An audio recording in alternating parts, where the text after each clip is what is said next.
Shalom, mari kita berdoa bersama-sama. Bapa kami yang di sorga, dikuduskanlah namamu.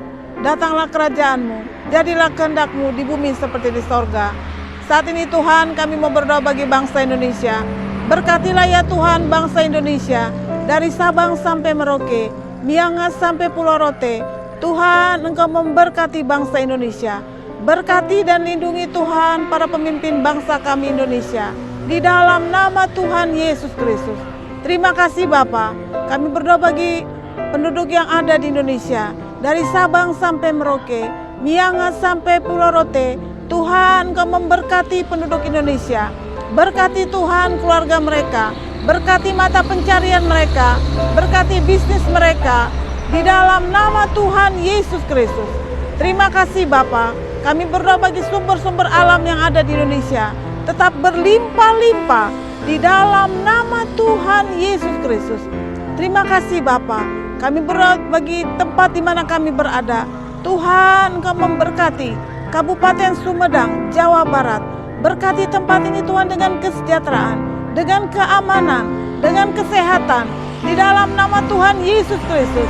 Berkati penduduk yang ada, berkati pemerintahan yang ada, berkati airnya, berkati udaranya, berkati tanahnya, di dalam nama Tuhan Yesus Kristus. Terima kasih Bapa. Kami berdoa bagi bangsa-bangsa. Tuhan, berkatilah bangsa-bangsa. Ada damai sejahtera, saling menghargai, saling mengasihi. Ada shalom bagi bangsa-bangsa.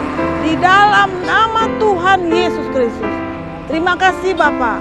Kami sudah berdoa dan mengucap syukur. Hanya di dalam nama Tuhan Yesus Kristus. Haleluya. Amin.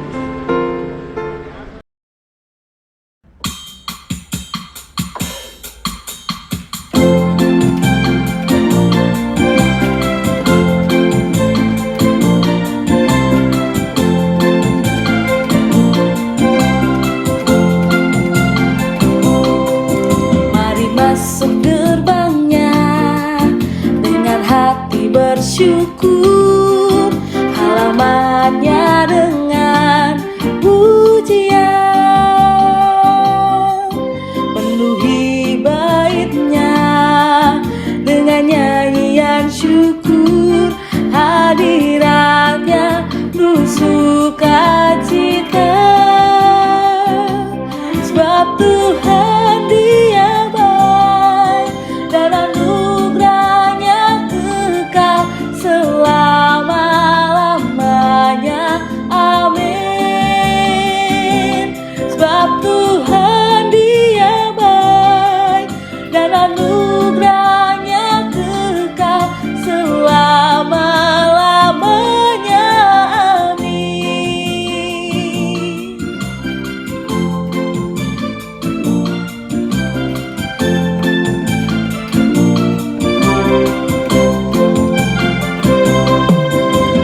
Masuk gerbangnya dengan hati bersyukur, halamannya dengan pujian, penuhi baitnya dengan nyanyian syukur, hadiratnya penuh sukacita, sebab Tuhan Dia baik dan anugerahnya kekal selama-lamanya. Amin. Sebab Tuhan Dia baik dan anugerahnya kekal selama-lamanya. Amin. Selama-lamanya. Amin. Selama-lamanya. Amin.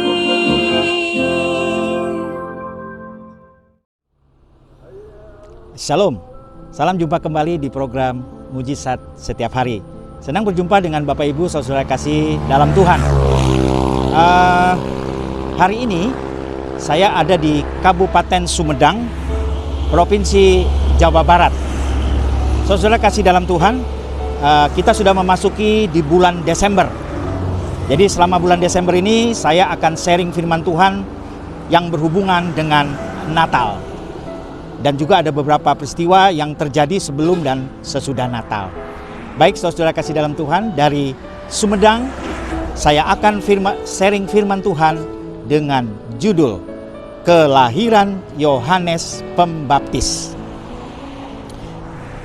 Bacaannya dari Lukas pasal 1 ayat 5 sampai dengan 17. Pada zaman Herodes Raja Yudea adalah seorang imam yang bernama Sakaria dari rombongan Abia, istrinya juga berasal dari keturunan Harun, namanya Elisabet. Keduanya adalah benar di hadapan Allah dan hidup menurut segala perintah dan ketetapan Tuhan dengan tidak bercacat. Tetapi mereka tidak mempunyai anak sebab Elisabet mandul dan keduanya telah lanjut umurnya. Pada suatu kali waktu tiba giliran rombongannya, Sakaria melakukan tugas keimaman di hadapan Tuhan. Sebab ketika diundi sebagaimana lazimnya untuk menentukan imam yang bertugas, dialah yang ditunjuk untuk masuk ke dalam bait suci dan membakar ukupan di situ.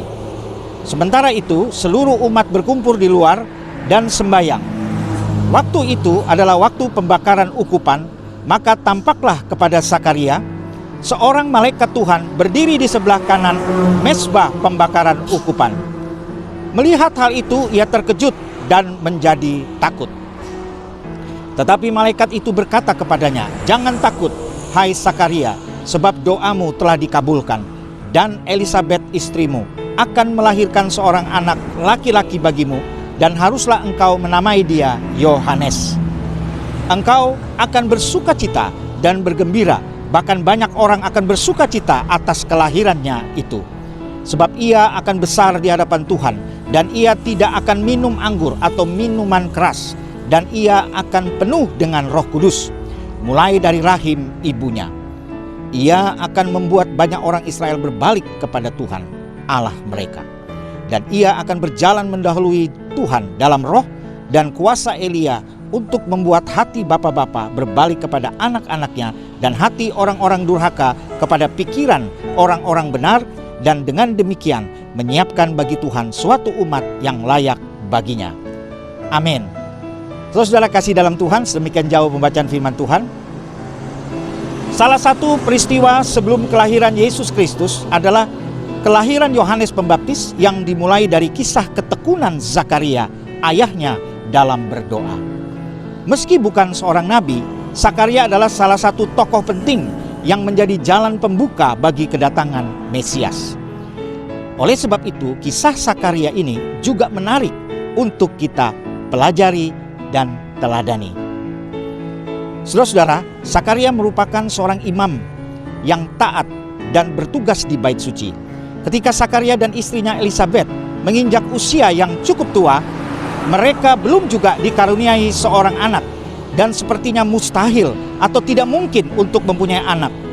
Namun akhirnya di usia yang sangat tua, Elisabet malah mengandung seorang bayi.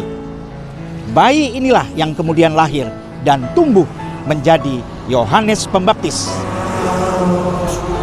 Sebelum mengetahui bahwa sang istri hamil, Zakaria sempat melihat malaikat Tuhan menampakkan diri kepadanya. Berikut beberapa hal yang dapat direnungkan dan dipelajari dari kisah hidup Zakaria. 1. Selalu hidup saleh. Saudara-saudara, setiap orang yang sangat menginginkan keturunan tentu akan merasa kecewa ketika permohonannya tidak dikabulkan. Meski tidak memiliki keturunan selama puluhan tahun, Zakaria dan Elisabet tidak pernah menyatakan kekecewaannya pada Tuhan. Bahkan Zakaria dan Elisabet terus konsisten hidup dalam kesalehan.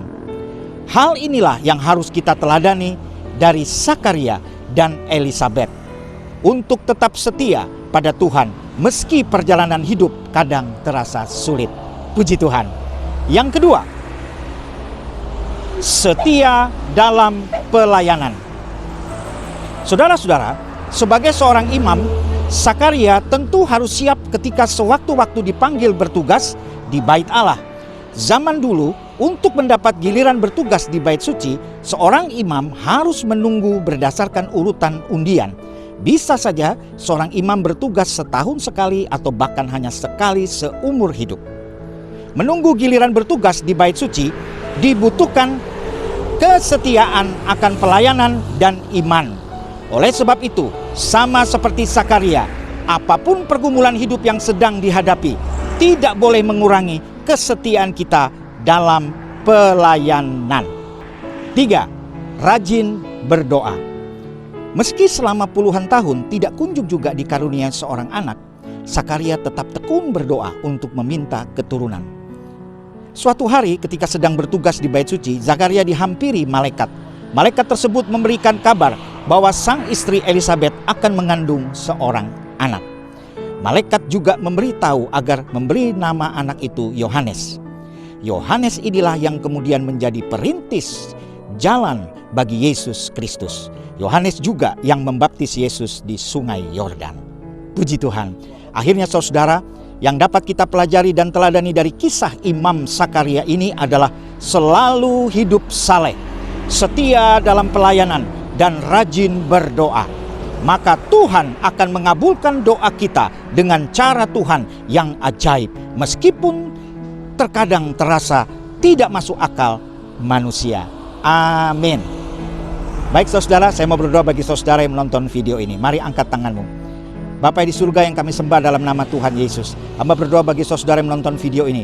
Dalam nama Yesus, Tuhan memberkati mereka agar mereka dapat hidup saleh, hidup takut akan Tuhan, juga setia dalam melayani dalam nama Tuhan Yesus Kristus. Dan mereka juga selalu setia untuk hidup di dalam takut akan Tuhan dan rajin berdoa seperti Imam Sakaria. Berkati saudara kami menonton video ini dalam nama Yesus, hidup mereka dipulihkan.